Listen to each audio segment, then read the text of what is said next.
Hello everyone, today in this video we'll be discussing the first module of DSA which is related to arrays and stack, but before that we'll be also looking at a few key concepts regarding data structures if you're not aware about what is data structures and how it works. So we'll be discussing about that first, and if you watch this video till the end it will be enough for you to score more than 80% marks in the exam. Make sure the like button, subscribe to my channel for more videos like this. Now let's get started. The first topic is the introduction to data structures. So what is a data structure? Suppose that want to store some value like 1 or a or some alphabets like ABC. These things, if you want to store in the computer, we'll be using a variable for it. Okay, variable means it will be a space where we'll be storing that value, like for example 10 we'll be storing, and the variable name will be 1. This whole thing is called as a data structure. If the data structure stores some value, it can be of different types, like it will store an integer value or a sentence it can store, or it can store a true or false value, or it can store decimal values. So those things are called as data structures. Okay, so what is the definition? Data structure is a particular method for storing and organizing data in a computer so that it can be used efficiently. We are storing the data and using the data for the processing. Okay, so there are two types of data structures: primitive and non-primitive.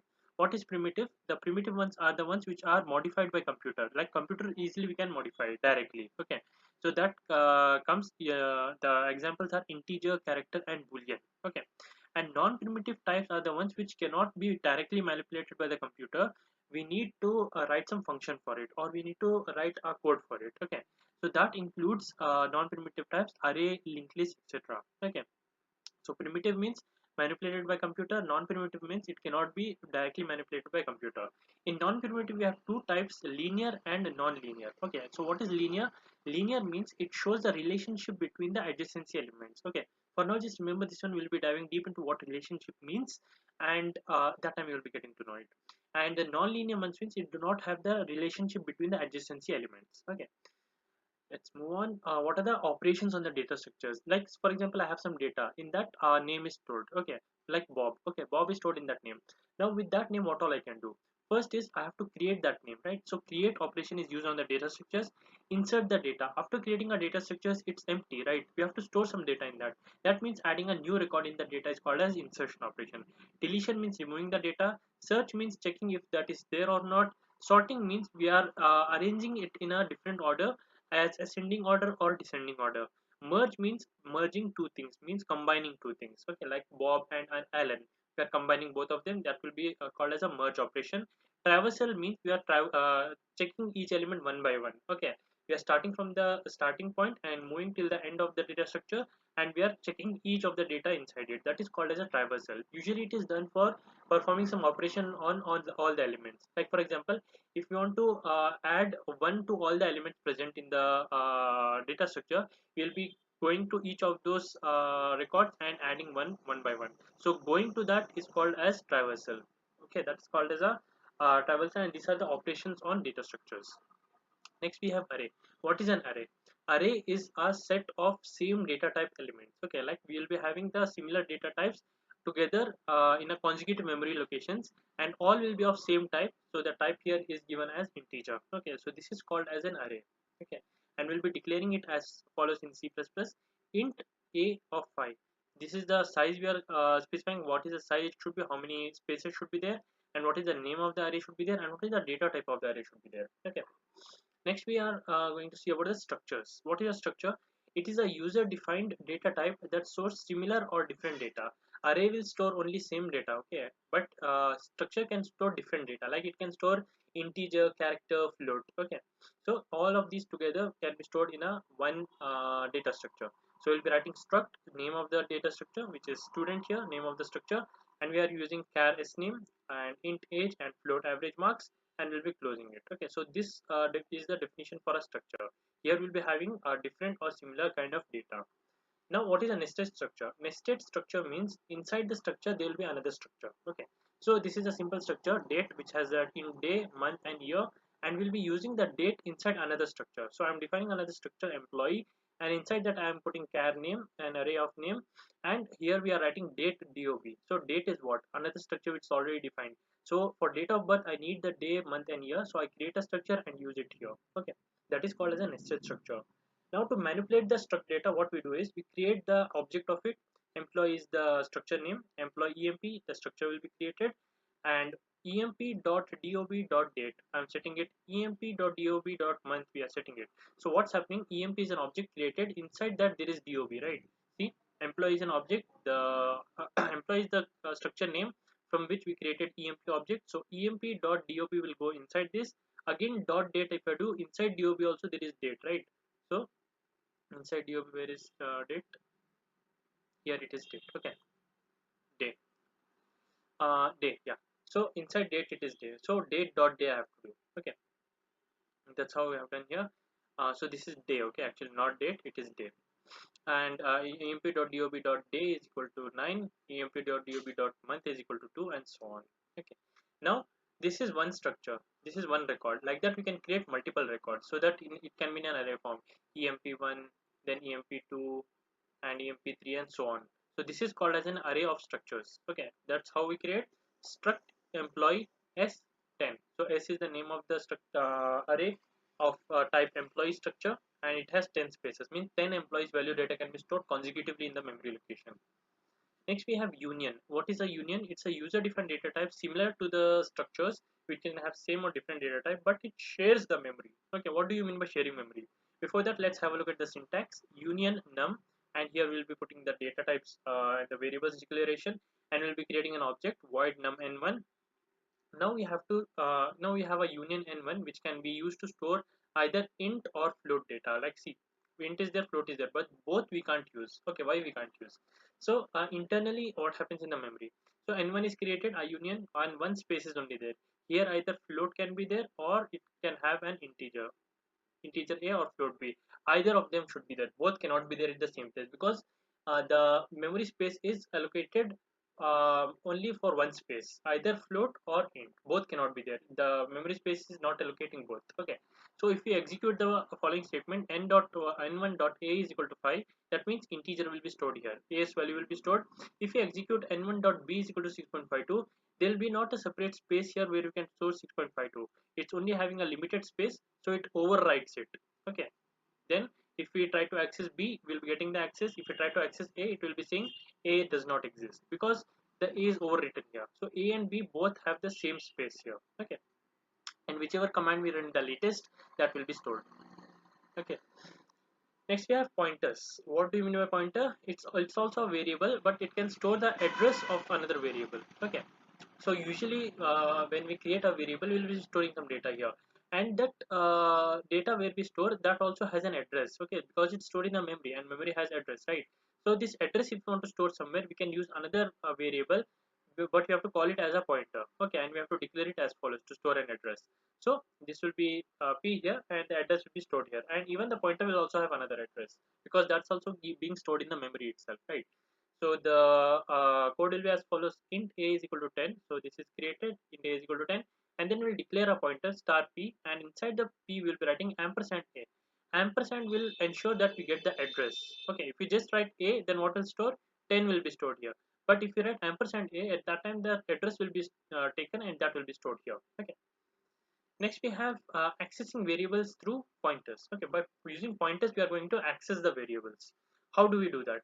So this is a simple pointer. The same example: a is equal to 5, star p is equal to and a. So p has the address of a, and now if we do star p is equal to star p plus 1, what does star p mean? Star p means it's pointing to the value of a. Okay, see here, let me explain it clearly.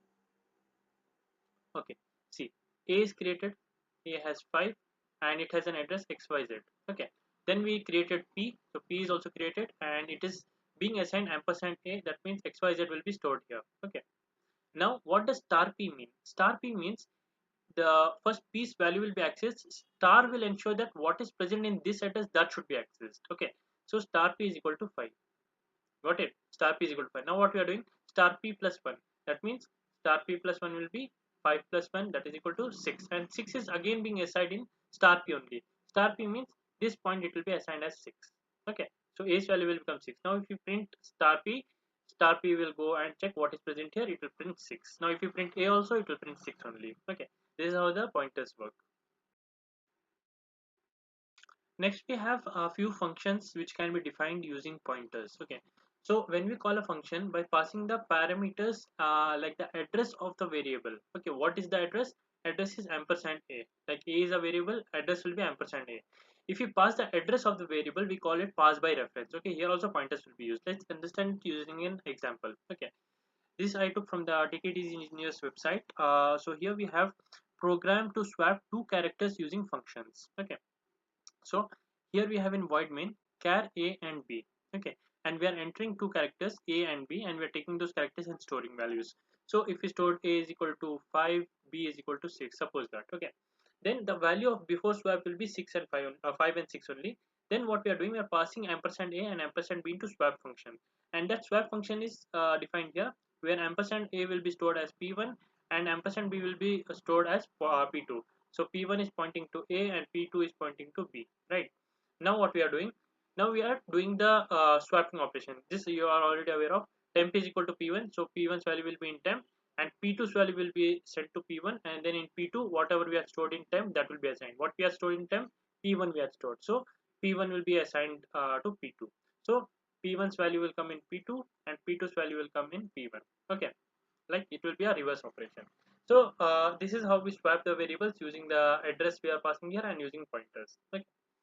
Next, we have the memory allocation. There are two ways in which you can reserve the memory for a variable: static memory and dynamic memory. Static memory means we are defining how much memory we want. Like for example, int a 10. We are defining that only 10 space are we are needed. It cannot be altered during the program. It is fixed. Next is the dynamic memory, where we are going to alter the memory how much it is allocated. Okay. Like for example, void star malloc memory allocation size t comma size. How much we want the size, that much size we are specifying here, and that much will be allocated here, and return type is void. Okay, so this is called as dynamic memory allocation. Now to allocate the memory dynamically, there are four ways which can do it. Okay, so the first three are for allocation: malloc, calloc and realloc, and the last one is free, which is used to free up the allocated memory after we are done with the operations. So the first one is the malloc, which is the memory allocation. So here what we do, it allocates the memory during the runtime. Okay, so here we have void star malloc size of int. What is the size of int? Size of int is 2 bytes. So malloc will assign 2 bytes, means it will allocate 2 bytes and it will store in a variable. Okay, so usually we do like this, is equal to star in star p. Okay, in star p. So p will be pointing to a memory which has been allocated. This is the memory allocated for 2 bytes, and that address will be stored in p, like that it is. Okay, malloc. Second, we have the contiguous memory allocation, calloc. Okay, if you want continuous memory to be allocated, we'll be using calloc. malloc does not ensure that the memory will be continuous. It can be one here, one here, one here, like that. Okay, but it will be connected with each other but not continuous. But calloc will ensure it is continuous. That's the only difference. For example, void star calloc, and we are putting how many blocks we want and how many size we want. Like for example, if I want 10 blocks of size 2, we'll be writing void calloc 10 comma 2, means 10 blocks will be assigned and each of size 2 2 2 and so on. Okay, with the 10th block. Next, we have the reallocation. If you have already allocated memory and you want to change that memory, like how much you have allocated, you want to increase or decrease, that time we'll be using realloc. Okay, so here we have void star realloc, void star ptr, and how much is the new size. So we will be writing realloc and the pointer which is pointing to that initially assigned memory. So if this is the memory which was initially assigned and that address is stored in ptr, next we are passing this ptr to here and then saying how much new size it should be increased to. Okay, so if I put as 10 and before it was 5, then PTR will allocate 5 more blocks, so that new memory size will be allocated. Okay, that is the realloc. And last we have as free. Free means it releases the memory which was allocated initially. All you have to do is free P. Okay, but here is another important concept as dangling pointer. What is dangling pointer? Okay, now see, let me explain this via.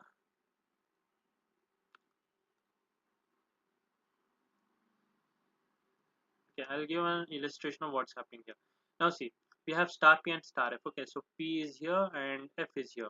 Okay, now what we're doing, I is equal to 2. We are creating I that is equal to 2. Okay, now we are doing p is equal to ampersand I. If this value is xy, it will be gone to p, right? P will be having value xy, which is the address of I. And we are doing f is f is equal to p, means what is value in p, that will stored in f. Okay, now what we're doing, free p. Free p means whatever the value it is stored here, xy, that will become empty. Okay, that will become empty. So p will not exist. Okay, but here we had allocated this memory here, xy. So since p is not existing, this will also stop to exist. Okay, so this will also stop to exist. There will be no I also present. Now if we try to access the f we have not done anything, so f still exists. Okay, so if we do star f is equal to star f plus 2, what will happen? Is this pointing to any memory location? It's not pointing to anything, not pointing to nothing. It's pointing to, and what we are trying to do is nothing plus 2, like that we are trying to do. So it will throw an error. Okay, what it will throw? It will throw an error. So this condition is called as dangling pointer. So it's very important that you have to handle whatever the pointers you have assigned, you're freeing all of them. Here you have to also do free f. Okay, this is the concept of dangling pointer. So if you try to access a dangling pointer, that time error will happen and the program will shut down without any errors. So at that time you'll be have to spend another time, like extra time to identify what's causing the issue, and it will be a very waste of time and effort, right? So you have to handle the dangling pointers very effectively. Okay, next topic we have is the arrays. Okay, I have told, right, there are 6 topics. The second topic is the array and third topic is a stack. Inside array we have few topics. Okay, so what is an array? Array is a contiguous memory blocks of data which are of the same data type. Okay, so we have a few types. First is the linear array. Linear array is a set of finite number of n homogeneous elements. They are stored in the consecutive memory locations. Okay, so the length of the array can be calculated by the formula upper bound minus lower bound plus 1. Okay, so here the lower bound is 0, here the upper bound is 14. So 14 minus 0 plus 1 is equal to 15. So the length of the array will be 15 here. Okay, how do we do the address calculation in linear array? Okay, see, it's a very simple concept here. See, if we know the starting address and the size of each block, okay, will I be able to calculate how many, what is the last address of it? So suppose that starting address is 0 and each block is of size 2. Okay, now if I tell you the last address is 14 and each size block is 2 and I'm starting from 0, can you tell me how many blocks are there? It's pretty simple, it's 7 blocks, right? So that is the way you calculate the last address or any of the middle elements address, or starting address also if the other two things are given. So that is how you do the address calculation in an array. Okay, so if alpha is the base address, which is the starting address, the address of the list of 0, that is same as the starting address, and w is the size of int, means the block size block of the array.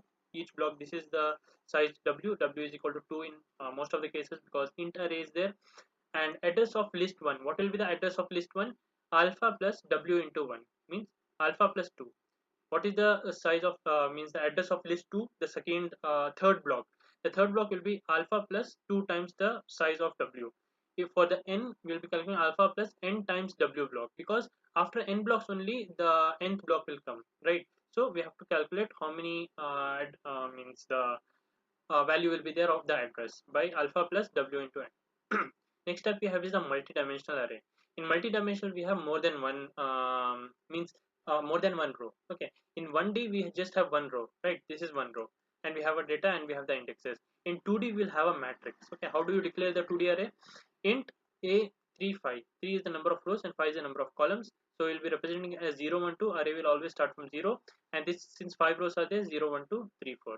Now this is the matrix here. Okay, of 3 cross 5. Now representation of 2D array in the memory. So how is this being represented? If it's a 1D array, we'll obviously understand first address, second address, third, fourth, one by one it is represented. But here how it can be represented?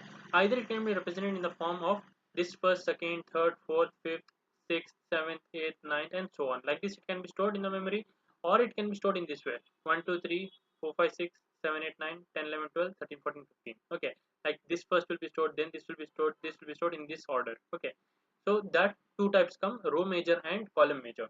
Row major will have these elements stored first in the memory, then these elements, then these elements. Okay, so in the memory 0 0 will be stored first, 0 1 0 2 till 0 4. Okay, that is the first row, right? 0 0 0 1 0 2 0 3 0 4. This is the first row is stored, then this will be stored. This is called row major. If like this it comes, it is called as column major. So first what will be stored in column major? 0 0 1 0 2 0. Then it will be 0 1 1 1 2 1, like that. Okay, so So this is the row measure, and let's have a look at the column measure. Okay, the column measure will have 0 0 1 0 2 0. This is the first column. Second column will be 0 1 1 1 2 1 and so on. Okay, and the formula for the address of ij for any of the address we want to calculate in the row measure, base address plus w in w of I into column plus j. Okay, that is the formula for row measure. For the column measure it will be similar, base address plus w of I plus row into j. Okay, so general formula for any element in any matrix, that will be equal to A of ij is equal to alpha plus I into upper 1 plus j. What is upper 1? Upper 1 is the number of elements in that row or column. Okay, so you need not pay much attention to this one. This is just for your information. Okay, representation of 3D arrays. If it is 3D array, that means it will have like a cube here. Okay, that is a 3D array. It will have rows, columns, and width also. Okay, so this is a 3D array. Here it will have I, j, and k. Okay, so here we'll be having alpha plus I into upper 2 plus upper 1 plus j into upper 2 plus k. If it is a 4D array, we'll be having upper 3, upper 2, upper 1 multiplied with I, upper 2, upper 1 multiplied with j, k into upper 1 plus L. Okay, so since we have 4D array, we have 4 parameters here.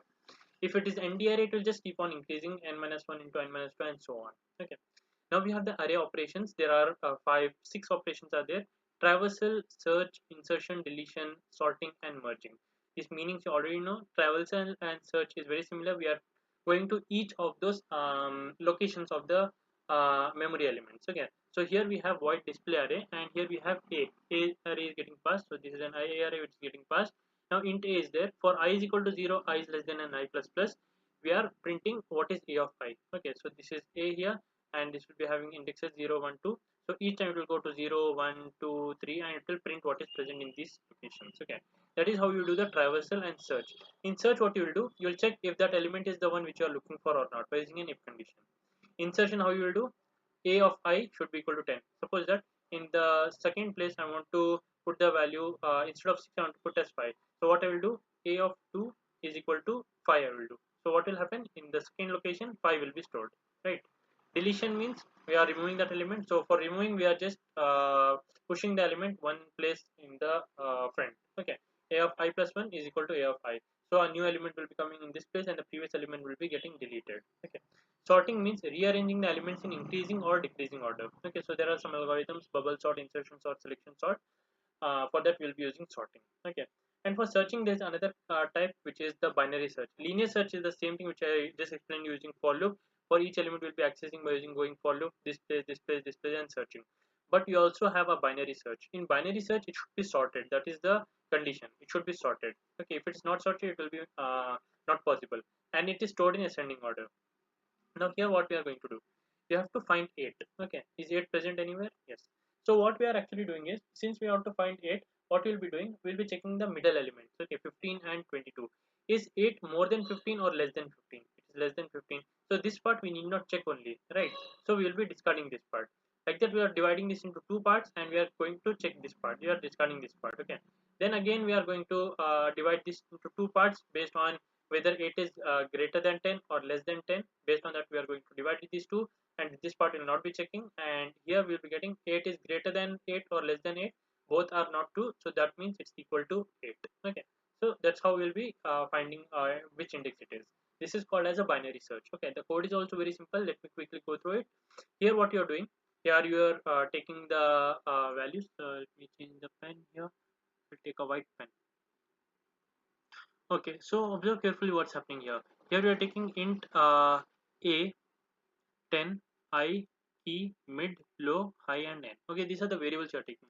Then we are taking the size of the array. Okay, that is stored in n.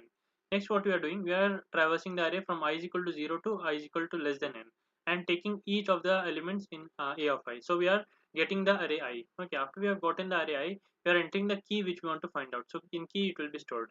Now what we are doing, we are doing two things. Low is equal to 0, high is equal to n minus 1. High will store the last element. Okay, so let me draw the last element here.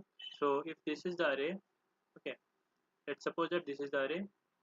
Okay, 0 1 2 3 4 5, and this is n. Okay, n is equal to 6 because 6 elements can be stored. N minus 1 is equal to 5, and high will be stored here. Okay, high will be stored here, and low will be 0. Okay, Now we are trying to do when high is less than low.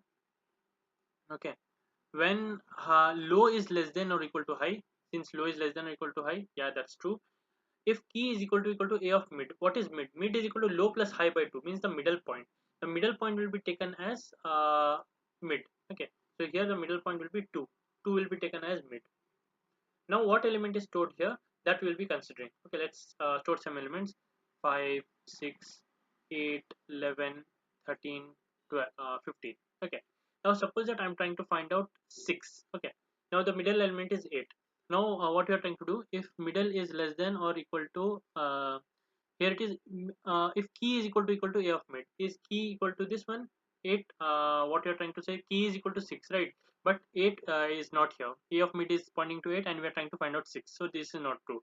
So printf, like this will not happen, this code will not run. Else will happen if key is less than a of mid. What is key? Key is 6, a of mid is 8. This is true, yes. So high will become mid minus 1. So what will high become? High will become mid minus 1. So this high, this will be becoming mid minus 1. Mid minus 1 means this one, so this will become high. Okay, then again it will repeat and it will again see if low is less than high, then mid is equal to low plus high divided by 2. So then again mid will become this one, mid will come here 6. Then this will be checked, while if low means this one, if key is equal to a of mid, this will be checked. So this key is equal to a of mid. So at that time what will happen, the printf element is found at key plus mid plus 1. So like that it will be printed. I just told you roughly, but you understand the point, right? So what we are trying to do, we are checking if it's present in this part or this part. Based on that we are setting the high and low, and like that we are just making it more smaller and smaller until we reach the element. If you don't reach the element, and if low will become greater than high, at that time means high is coming like this, right? High and low is going like this. So at one point of time low will be here and high will be here. At that time the this will not run, while this point of code will not run while low is less than high, and that time we will come out and this will be printed key is not found. Okay, so this is a simple working of the binary search. Okay, let's have a look at the next one. Okay, so the next topic is the polynomials. Okay, so what is a polynomial? A polynomial is a sum of terms where each term is of the form ax power e.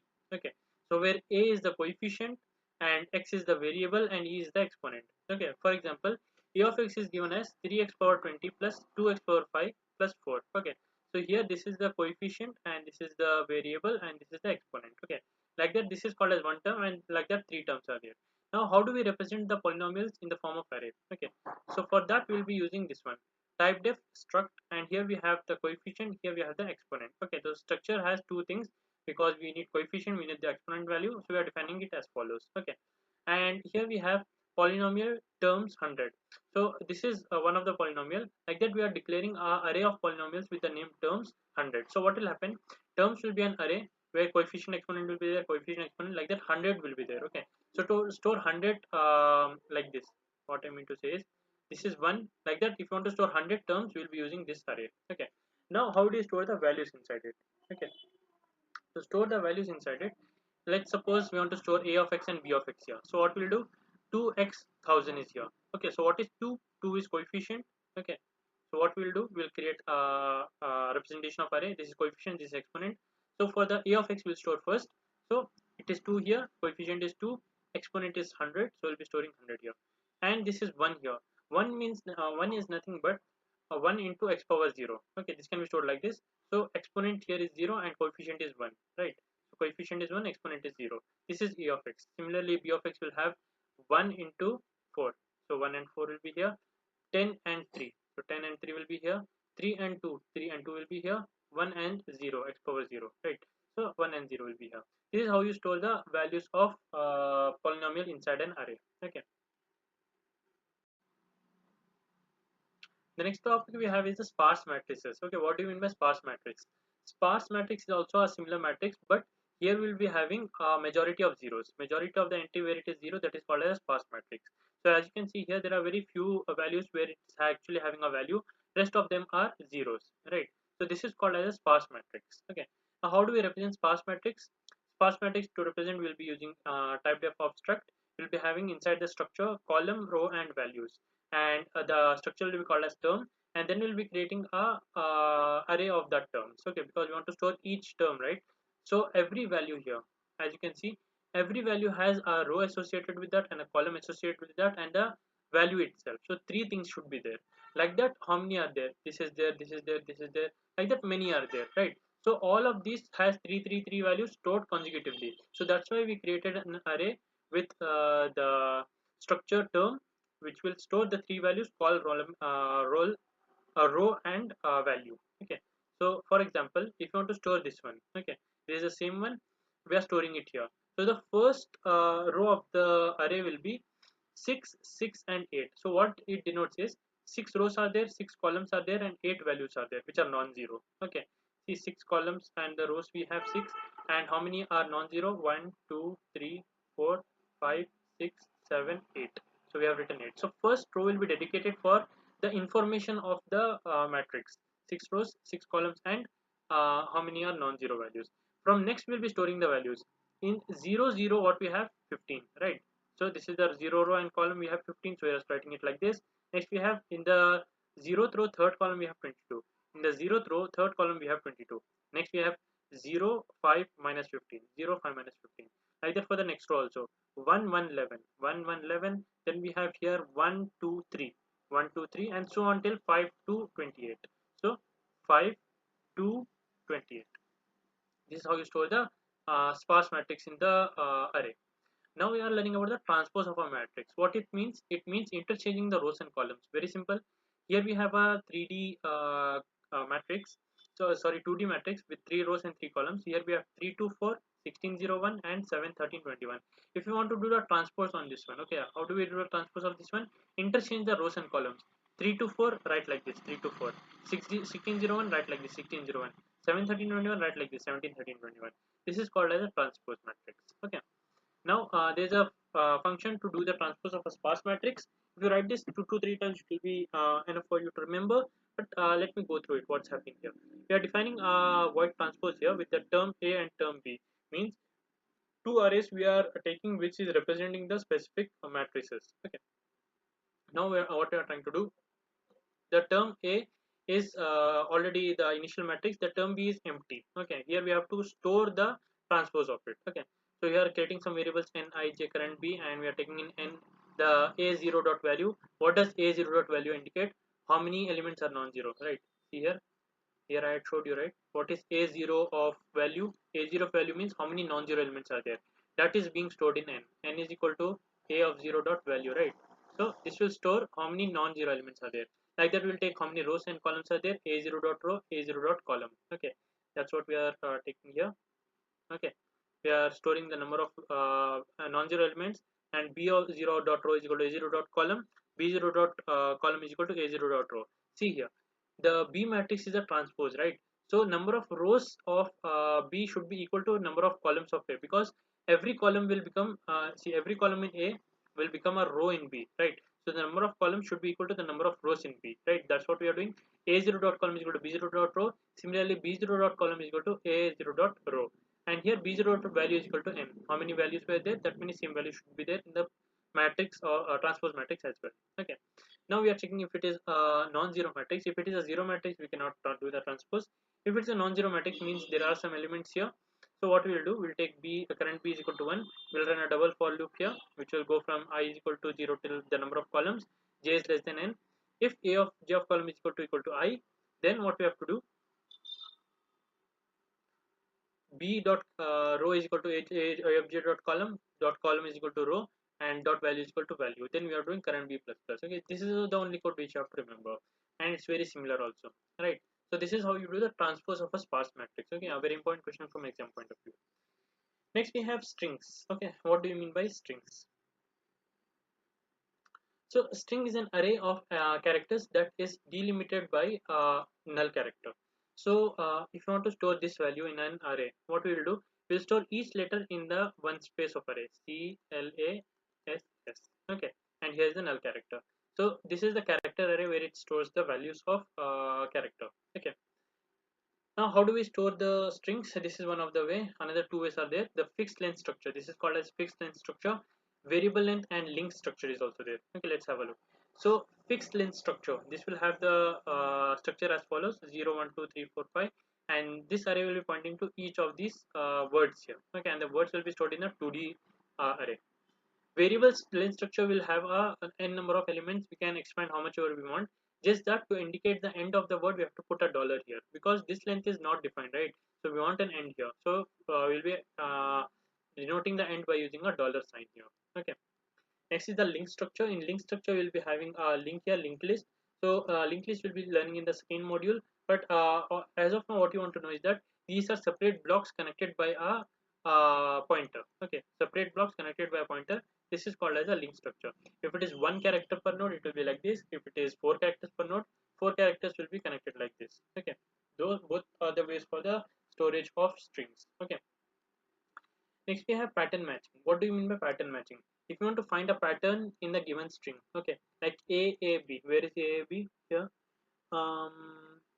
Is AAB present here? A capital AB is not present here. So that means the pattern is not found inside this. Okay, like that. You got my point. So the function for the same, okay, let's see what is the function for the same. Here we are taking character string and character pat here, and int ij we are taking, and last s last p, last s will denote the ending point of s. Okay, ending point of string, and last p will denote ending point of pattern, and end match will denote, okay, this is the end match. End match will denote the last p. Okay, means this much should be compared first with these points, right? So that's why last p and end match should be same. Next we have the for loop. In for loop, what's happening? End match is less than s and end match plus plus. Okay, and strt plus plus. So what's happening here? We are trying to see if the end match reaches this point, then we have to stop the execution. Okay, till this point, if it's not found, like for example, first we'll be finding these three, then we'll be finding these three, and we'll finding these three, and so on. When we'll keep on doing, will reach an end eventually. If till that time also it's not found, that means you have to exit the loop. Okay, next we have if string match is equal to less than end match, if string of end match is equal to pat of last p. What does this mean? String of end match is this character and pattern of last p is this one. If these both are equal, then we have to check these two, and then we have to check these two. Okay, that's what it's happening in here. J is equal to 0, I start, while j is less than last p, string of I is equal to pat of j. String of I, pat of j means this is string of I, this is pat of j. We are checking this one. If it's same, move on this one until it reaches this point. If it is same, that means it's matched. Okay, if it's not, then we are just doing, we are doing I plus plus here and j plus plus in case it is true. If it is not true, at that time we'll be doing this one. We'll be moving inj here, and last p will also last p will remain same here, just that the start will be moved here. Okay, at the first we are doing here, right, end of match plus plus and start plus plus. So next we are doing start here and end match here, so that we'll compare this block with this block again. Okay, like that. This is a normal pattern matching algorithm. There is an important one which is the KMP algorithm. Okay, that is the important from exam point of view. So what is KMP? Knuth Morris Pratt pattern matching algorithm. Okay, here we find a pattern in the given string similar to how we did in the previous one, but here we use a prefix table. This is another new thing which we are using. Prefix table, which is also an array. Okay, here we'll be storing some values for the pattern. Okay, so two strings will be there: pattern string and normal string, where we have to find the pattern string in the normal string. For pattern string, we'll be using our prefix table. Let's have a look at how to proceed with the KMP algorithm. Let's take an example. Listen very carefully. So here we have the normal string, and here we have the pattern. Okay, so pattern ABABD should be found inside this one. Okay, so where is it present? ABABD. So ABABD, this is present at the last. Okay, but we will be starting from here and we will be doing the operation. Okay, so one thing you can observe, I have written some values here, 0 0 1 2 0. So what are these values?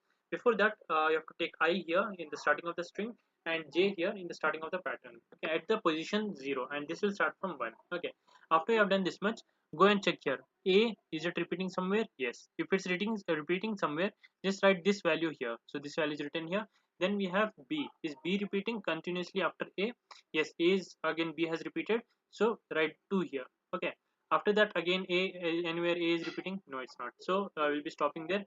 B again, anything is there? No. D is not there anything. So 0, this will also be 0, this will also be 0. So whenever it is consecutively coming here, we will be writing the indexes of these two here. Okay, got my point? So that's how we create the prefix table. This is called as a prefix table 00120. Now what we are trying to do? Now we are trying to compare this value where I is pointing to and j plus 1. What is j plus 1? J is 0, j plus 1 is 1. So what is j plus 1 pointing to? This one. We'll be comparing what is I pointing to and what is j plus 1 pointing to. So I is pointing to A, j plus 1 is also pointing to A. When that's the case, we'll be doing a very simple thing. What we'll be doing? Um, we'll be incrementing I and j to the next position. Okay, we'll be writing I here and we'll be putting j here. Now, is I and j plus 1 same? Yes, j plus 1 is B, I is also B. Again, we'll do the same thing.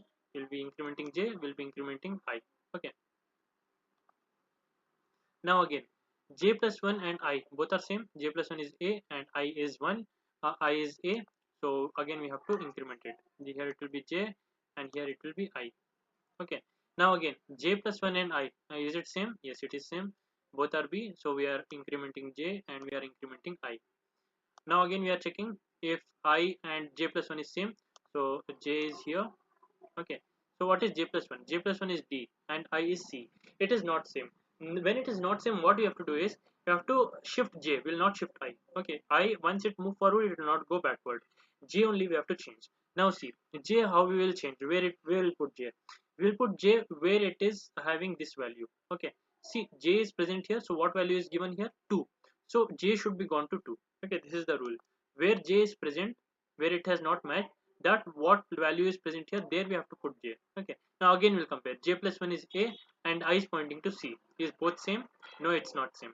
When it's not same, j should be gone to 0. Okay, because j has been not matched, so j will be gone to 0. Now whenever j goes to 0 and still it does not match, again we'll check j plus 1 is equal to A. Is A is equal to C? No, it's not. When that happens, we'll just move I one place forward. Okay, that's the rule. Now again we'll see, j plus 1 is A and I is A. Both are same. Yes, both are same. You have to increment both j and I. We'll increment j here, we'll increment I here.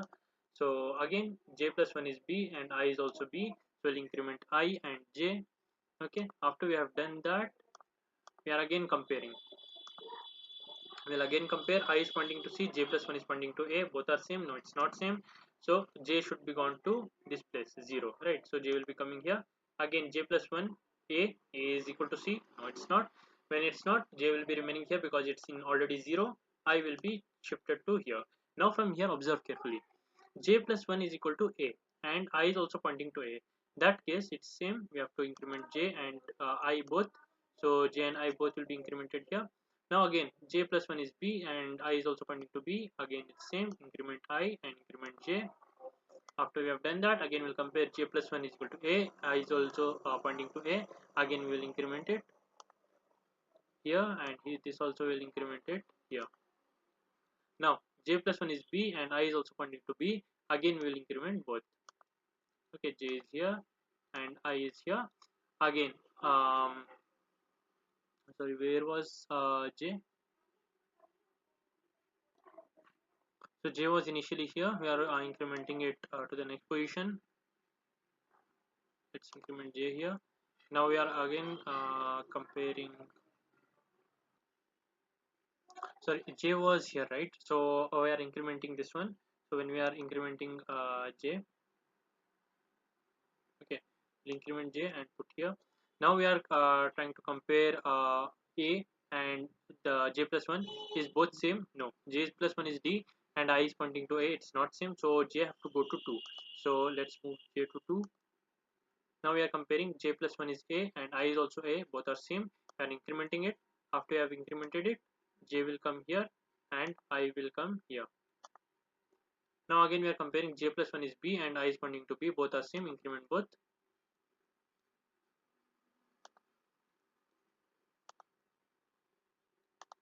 Now we are again comparing j plus 1. J plus 1 is equal to D and I is also pointing to D. When this happens, that means our pattern is found. I has reached the end or j has reached the end and it's success, means the letter is matching. That means the pattern is found. A B A B D. Where is the pattern found? the pattern is found at this place, ABABD. Okay, this is how the KMP algorithm works. Okay, so the code part of it is also very simple. So here what we have to do, let's have a look. Okay, see here, this is a pattern match, and here we have a char string and p. Pattern and string we are taking I and j as 0 first, and we are taking the strings length as in len s, the strings length as len s, and strings means patterns length as len p. Okay, now while I is less than the length s and j is less than the length p, we are doing string of I is equal to pattern of j plus 1. We are checking j plus 1 with I. If it is same, increment both. If it is not same, if it is not same and j is equal to 0, do I plus plus. If it is not j is equal to 0, at that time we have to go to prefix of j. Wherever prefix array is pointing to j, there we have to go. Okay, then we have to return if j is equal to length of p, means j has reached the end and it is true. At that case, return I minus len p. That means which index the pattern has matched.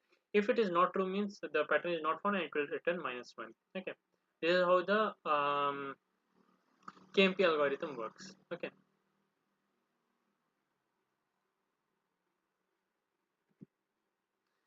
now let's move to the next topic, the third and last topic, which is stacks. Okay, so what do you mean by stack? Okay, so stack, you have heard, right? Stack of books and so on. So that is only the same thing which is stack here. Okay, one by one we are putting the values, okay, or books. Stack is an ordered set of elements where the insertions are called as push and the deletions is called as pop. We are doing two things, either inserting the value or deleting the value, okay, are made at the top. A stack is also known as LIFO, which is last in first out. Okay, so imagine a stack of books like this. So the last book which you put here, that will be the one to take out first, right? To get the D book, we have to take out this and this and this, then only we'll be going to get this. So inserting the book is called as a push operation in stack, and taking out the book is called as a pop operation, which is also deletion. Okay, and this is called as a top, which is the first wherever it is, and it is LIFO, means last in first out. Last book to be in is the first book to be out. Okay, and illustration of stack functions. A is there, after that top B, then C, D, E, then we deleted E, so it is D here. And top will be pointing to the latest element which is present at the top. Okay, how do you implement stack? For implementation of stack, we need to define what is insertion, deletion, and display. So insertion will be also called as push. What we'll be doing here, void push. Int item will be taking if top is equal to max plus -1, means the stack is full. We'll be printing stack overflow. Else it will be stack of plus plus top is equal to item, means stacks plus plus top means at the, if top is pointing here till here, it is having elements, plus plus top will take it to the empty location, and here we'll be putting the item. Okay, that is the push operation. And for the deletion, what we'll do, we'll check if the top is equal to -1. Top is equal to -1 means it's pointing to an empty location. That means you cannot delete, there is no element to delete. Else what we will do, we'll just do stack of top minus minus.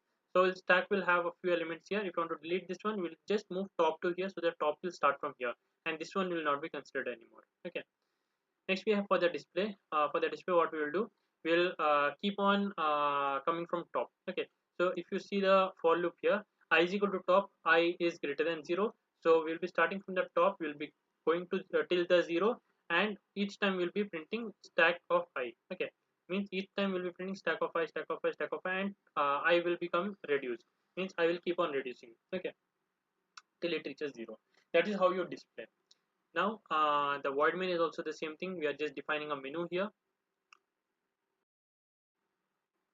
We are just defining a menu here, which will be having the choices push, pop, display, or exit. Then we'll be taking a character ch here. That character will be deciding what we want, like push operation, pop operation, display, or delete operation. So enter the item to be inserted. If in the case we have chosen one means push, right? And the second means pop, and third means display, and the fourth means exit. So if we have selected one, we have to insert what element we want to insert. So here it will ask insert an element, and then we'll be inserting that element. Pop means we'll be taking the element which we need to pop, and that will be deleted here, where we'll be calling the pop operation. Okay, this is the pop operation being called. Next we have the display. Display will be calling the display which we just discussed. From the top it will come and it will keep on displaying until it reaches the end. And the last one is exit, so it will exit here after this one. Okay, so this is how we do the stack implementation in by using an array. What is the dynamic arrays? Okay, we can also use the dynamic arrays if we do not know the maximum size of stack during the compile time. Okay, we use the dynamic arrays. So how to create a stack using dynamic array? Same way, create a pointer in star stack, in star malloc stack, stack, which is the initial pointer which you want to store the newly stacked memory allocated stack here, and how much we want, that size you have to specify here, size of it. Okay, area allocation stack means you are using the previous stack and making it two times capacity into size int, so stack will become two times. Okay, means if stack is this much, then newly added space will be this much. Okay, what are the applications of stack? Very important question. The three applications are there. So first is the conversion of expression. Okay, so what is an expression? There are three type of expressions. If it is a plus b, it is called infix. If it is plus ab, it is called prefix. If it is ab plus, it is called postfix. Okay, now there is a priority of operators as well: star, then divide, then modulus, then plus, then minus. Okay, this is the decreasing priority.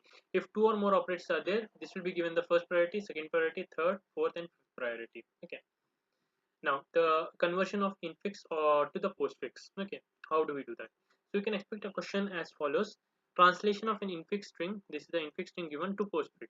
So you have to create a infix column here and stack column with at least 4 values here and postfix here. What you will do, you will write all these things separately: a star opening bracket, b plus c closing bracket, star, and d, one by one here. After we have written that, now we will be considering a is here. So initially stack of zeros column will always have hash here. This will be empty. Okay, and if a letter comes, you will be writing it in the postfix. Okay, a sign comes here, like operator comes, then what we'll be writing, we'll be writing the operator here. Okay, another operator comes, just write it here. And then we have a letter, we are writing a letter here, ab. Another operator comes, then write it here.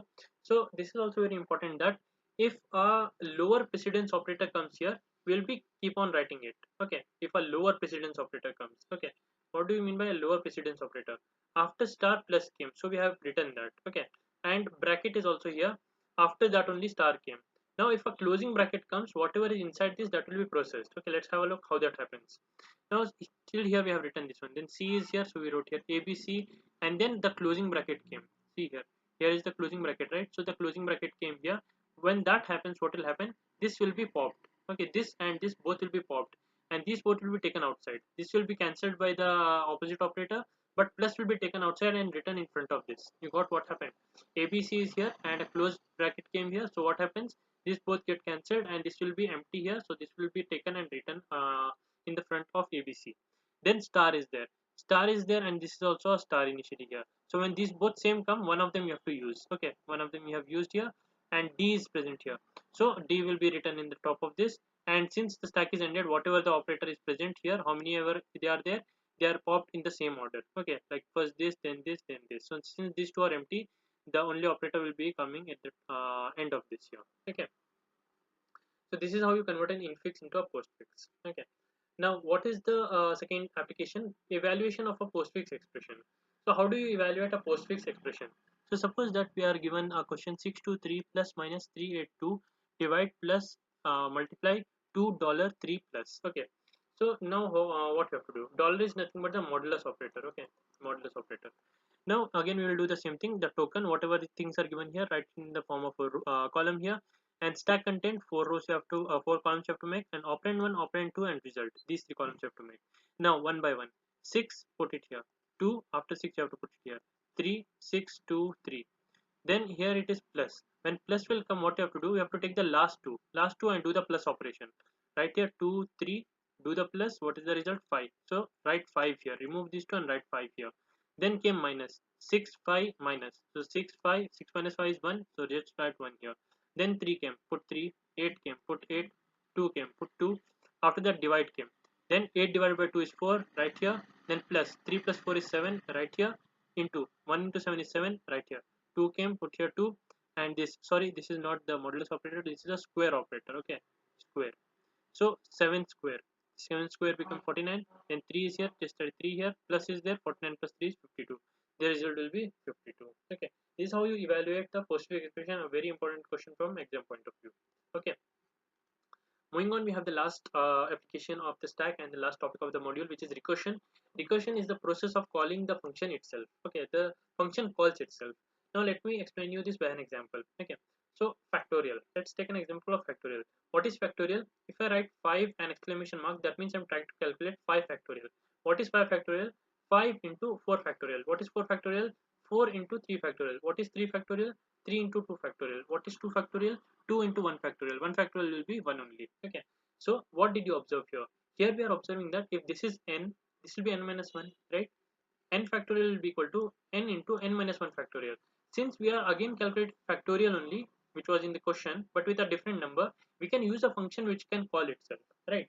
So we can use a function fact int n, passing int n here, and returning in n into fact of n minus 1. Okay, it could result in a recursive function. Let's understand how it's happening, the call. Okay, call of the functions. Code for the factorial. So int fact int n I have written here. If n is 0 or n is 1, at that time return 1, else return n into fact of n minus 1. Okay, fact of n minus 1 will be passing number less than 1 inside the fact. Again, this function will be calling itself here. So instead of n, it will be n minus 1, and that will be checked if it is 0 or 1, return 1. Else, it will be again calling n minus 1 into fact of n minus 1 minus 1. Okay, like that it will keep on going until it will be 0 or 1, where it will return 1. Okay, so let's understand the tracing of this function. Suppose that n is 5, then what we are returning n into fact of n minus 1 in the function. Okay, so 5 into fact of 5 minus 1, which is 4. So what is fact of 4? Fact of 4 will return 4 into fact of 3. Fact of 3 will return 3 into fact of 2. Fact of 2 will return 2 into fact of 1. Fact of 1 will return 1. Okay, because fact of 1 it will check n is 1, so it will return 1. So this 1 will be come and substitute here. In this place 1 will be there. So it will be 2 into 1. 2 ones are 2. So 2 into 1 will come and sit here. Okay, 2 into 1. And 3 into 2 into 1, this will be written back here. Okay, so this will be answer is 3 into 2 into 1, and this answer will be written 4 into 3 into 2 into 1 in the place of this here. Here what will be written? 4 into 3 into 2 into 1. So it will be multiplied with 5. 5 into 4 into 3 into 1, and that will be returned. Okay, so the final answer will be 5 into 4 into 3 into 2 into 1. Okay, that will be 120. So that's all what is the important questions in the DSM. And if you found this video helpful, please make sure you hit the like button and subscribe to my channel. And thank you so much for watching. I'll see you in the next one.